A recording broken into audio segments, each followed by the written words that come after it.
Le thermalisme Saint-Paulois a 40 ans cette année, un anniversaire que la municipalité célèbre tout au long de l'année à travers diverses animations et événements, à l'image du colloque sur l'avenir du thermalisme.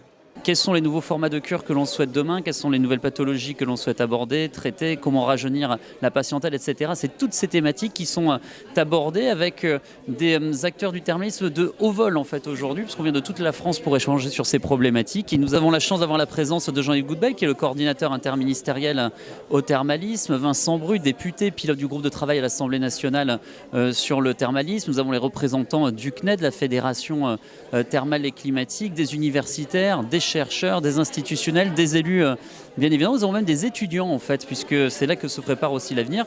Donc effectivement, de très beaux intervenants pour échanger sur cet avenir thermal. Un avenir thermal qui repose sur plusieurs changements et enjeux après la période Covid qui l'a mise à mal.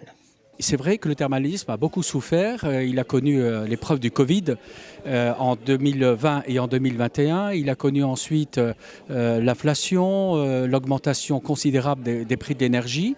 Et on constate aujourd'hui que si on a rattrapé à 75% la fréquentation de l'année de référence qui est l'année de 2019, il y a encore beaucoup de stations qui sont à moins 40, moins 50% et quelques-unes d'entre elles qui ont extrêmement du mal à vivre. Donc c'est vrai que c'est un domaine qui doit se développer, qui, je l'espère, va prospérer, mais il faut évidemment une action des pouvoirs publics en faveur du thermalisme. Le thermalisme a besoin de se projeter dans l'avenir. Et se projeter dans l'avenir, ça veut dire deux choses. Il faut apporter aujourd'hui une démonstration plus convaincante, plus scientifique, des fondements du thermalisme en matière de soins médicaux.